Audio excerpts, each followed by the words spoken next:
नहमदुहु व नुसल्ली अला रसूलिहिल करीम अम्मा बाद फ़अऊज़ु बिल्लाहि मिनश शैतानिर रजीम बिस्मिल्लाहिर रहमानिर रहीम। दोस्तों, आज हम आपके सामने एक और अहम टॉपिक के साथ हाज़िर खिदमत हैं। वो है अस्थमा यानी कि दमा। अक्सर आपने सुना होगा कि लोगों को दमा की शिकायत है। सबसे पहले तो हम आपको बताएंगे ये दमा होता क्या है, ये अस्थमा होता क्या है। इसके साथ साथ हम इसके कुछ साइन एंड सिम्टम्स आपको बताएंगे। बिसाइड इसकी जो काइंड्स हैं वो बताएंगे कि ये किस किस किस्म का होता है।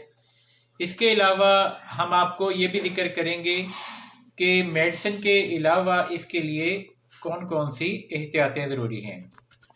वैसे आप ये चीज़ ध्यान में रखें, ये कोई लाइफ थ्रेटन डिजीज़ नहीं है, यानी कि इसे आप कह लें कि आपकी ज़िंदगी को कोई ख़तरा नहीं है कि अगर आप इसका मुनासिब इलाज करें तो इंशाअल्लाह ताला ये आप कह लें कि क्योरेबल डिजीज़ है।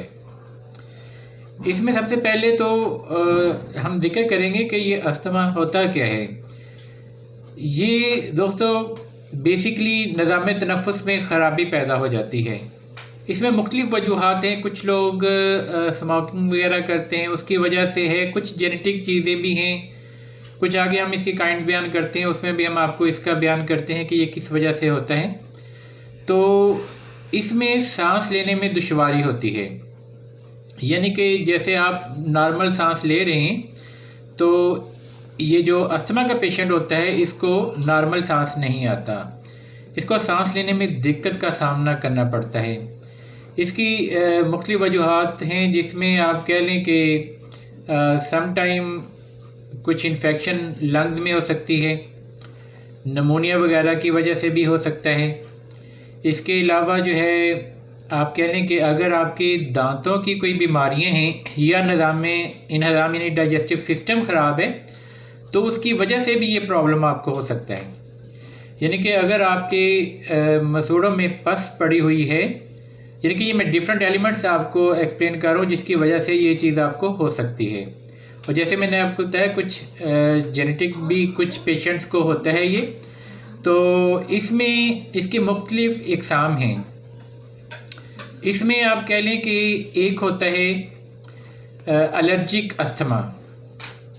एलर्जिक अस्थमा जो है, एलर्जी सबसे पहले देखें कि जो चीज़ जो है वो अननेचुरल चीज़ जो आपकी एलर्जी होती है कि अननेचुरल चीज़ जो आपकी बॉडी के अंदर चली जाती है वो एलर्जी कहलाती है।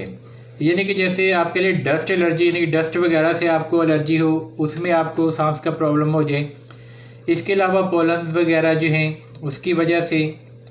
एक आप कह लें कि जो प्रोफेशनल अस्थमा कहलाता है, यानी कि कुछ लोग ऐसी जगह पे काम करते हैं जहाँ पे कोई केमिकल गैसें या केमिकल स्मोक वगैरह होती है जिसकी वजह से उनको अस्थमा हो जाता है।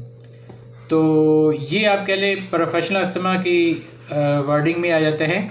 बिसाइड इसके एक क्रॉनिक अस्थमा होता है, यानी कि COPD, chronic obstructive pulmonary disease.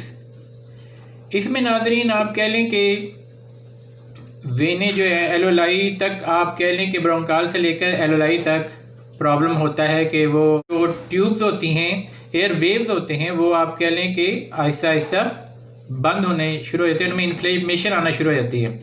ये जैसा कि आप देख रहे हैं कि ये जो है वो नॉर्मल एयर वेव्स हैं। नॉर्मल एयर वेव्स में क्या है कि बिल्कुल आप देख रहे हैं कि बिल्कुल नॉर्मल है, यहाँ पे सांस लेने में कोई दिक्कत नहीं है। लेकिन जैसे जैसे ये अस्थमा की कैफियत रुकावट बढ़ती है, स्वेलन आना शुरू हो जाती है एयर वेव्स में, तो ये आहिस्ता आहिस्ता इसके रास्ते में जकड़न आना शुरू हो जाती है।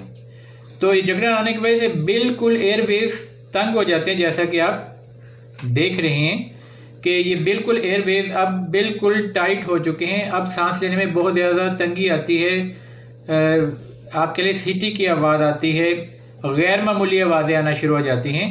तो इस सूरत हाल में ये एक क्रॉनिक कंडीशन बन जाती है। और सम टाइम इसमें आप कह लें कि कफ भी होती है, और यहाँ तक कि आप कह लें कि जो सीलिया होते हैं वो भी म्यूकस की वजह से डैमेज होना शुरू हो जाते हैं। अब नाज़रीन, जैसे कि आप जानते हैं ब्रोंकाल के एंड पे एलोलाई होते हैं जो कि you can say that a sex of airs, यानी कि ये यहाँ पे आप कह लें कि खून आता है और जब हम सांस लेते हैं तो ऑक्सीजन और कार्बन डाइऑक्साइड का जो ट्रांसफ़र होती है, तबादला होता है, वो इसी पॉइंट पे होता है। लेकिन आप ये देखें कि अगर एयर वेव्स ही तंग हो जाएं तो डेफिनेटली ये सांस लेने में बहुत ज़्यादा दिक्कत होगी और इसमें भी आप कह लें कि ऑक्सीजन पूरी की पूरी इंसान की बॉडी में, सैचुरेशन ऑफ ऑक्सीजन प्रेशर पूरा बॉडी में नहीं आएगा। तो इसमें आप कह लें कि जो सैचुरेशन ऑक्सीजन प्रेशर जो है वो 93 से राउंड अबाउट कम हो जाएगा। तो ये चीज़ जो है ये क्रॉनिक आप कह लें कि कंडीशन बन जाती है। तो इस सूरत हाल में मैं कुछ मेडिसिन आपको बताना चाहूँगा जो COPD की कंडीशन में आपको यूज़ करनी है, यानी कि क्रॉनिक ऑब्स्ट्रक्टिव डिजीज़ जो है, पल्मोनरी डिजीज़ जब आपको हो जाती है, देन आप कह लें कि इसमें एक तो एंटियम टार्ट जो है वो मेडिसिन आपने इस्तेमाल करनी है। एंटियम टार्ट आप कह लें कि इसमें अगर म्यूकस भी जम जाता है तो म्यूकस जमने की वजह से आप कह लें कि ये आपकी सीलिया को ख़राब कर देती है, तो ये एंटियम टार्ट जो है इसके लिए बेस्ट मेडिसिन है। तो इसके साथ साथ जो है आपको अरालिया रेसिमोसा जो है वो आप कह लें कि बहुत ज़बरदस्त मेडिसिन है नाज़रीन। इसमें आप कह लें ये रुकावट को रोकती है, ख़ास तौर पे जब रात हो जाती है। रात में समझ लें कि आप अर्ली स्लीप जब आप लेते हैं तो उसके बाद आपको एकदम साथ कफ भी शुरू हो जाती है, तो इस कफ में आपको उठना पड़ता है, बाद का म्यूकस जम जाता है। तो इस ऑब्स्ट्रक्टिव सूरत हाल में आपको जो बेहतरीन मेडिसिन है वो अरालिया रेसिमोसा, अगर आप इसको लेते हैं 30 में 5 कतरे 3 दफ़ा 1 घूंट पानी में, तो ये आपके लिए बहुत बेस्ट मेडिसिन है। और इसके अलावा जो है अगर आपको बहुत ज़्यादा सीने में जकड़न महसूस होती है, यानी कि आप कह लें कि ऐसे लगता है कि सीना बिंच रहा है, दब रहा है, तो इस सूरत हाल में ब्रायोनिया जो है 30 उसका यूज़ बहुत ही ज़्यादा बेहतरीन है नाज़रीन। बिसाइड इसके अगर आपको साथ बहुत ज़्यादा कफ हो रही है, खांसी हो रही है, तो ब्रोमियम 30 का इस्तेमाल इसमें बहुत ही मुफीद है। इसको 5 कतरे 1 घूंट पानी में 3 दफ़ा लेने चाहिए। इसके अलावा अगर आपको कफ भी हो रही है साथ साथ और शॉर्टनेस ऑफ ब्रीथिंग भी हो रही है, साथ आप कह लें हॉकिंग कफ है, यानी कि आपकी मर्ज़ी से कफ नहीं आ रही, इसमें आपको जो है वो एकोनाइट जो है वो 200 ये यूज़ करनी बेहतरीन है। अगर एकोनाइट आप 200 इस्तेमाल करें तो वो आपके लिए बेहतरीन मेडिसिन है नाज़रीन, कि जिससे आप कह लें कि आपकी जो हैकिंग कफ है जिसमें ब्लड भी बाद का शामिल हो जाता है, उससे आपको निजात मिल सकती है। तो नाज़रीन ये चंद बेहतरीन मेडिसिन है जिनका इस्तेमाल करके आप जो है दमा जैसी बीमारी से राहत पा सकते हैं और आपकी रात भी बहुत ज़्यादा पुरसुकून अंदाज में गुजर सकती है और दिन भी। इसके साथ साथ कुछ ऐसी चीज़ें आपको कहूँगा कि थोड़ी टिप्स भी देना चाहूँगा कि इसमें आप कोशिश करें कि आपके एयरवेज जिसमें थोड़ी स्वेलिंग हो जाती है, तो थोड़ा इसके लिए अगर जो है आप थोड़ा स्टीम ले लें तो वो भी आपके लिए बहुत ज़्यादा बेस्ट है। और ख़ास तौर पे जो एहतियात करनी चाहिए वो तली फ्राई चीज़ें नहीं इस्तेमाल करनी चाहिए, लहसुन का इस्तेमाल, प्याज का इस्तेमाल और ख़ास तौर पर रॉ मटेरियल में इसका इस्तेमाल बिल्कुल नहीं करना चाहिए। तो ये ऐसी चीज़ें हैं जिनको अगर आप जो है इन चीज़ों से बचें और जो मेडिसिन मैंने बताई हैं उनकी अलामत के लिहाज से उनको इस्तेमाल करें, तो इंशाल्लाह ताला इसके बेस्ट रिजल्ट आपको मिलेंगे नाज़रीन। तो इसके साथ ही इजाज़त चाहते हैं, इंशाल्लाह अगली वीडियो में फिर मुलाकात होगी।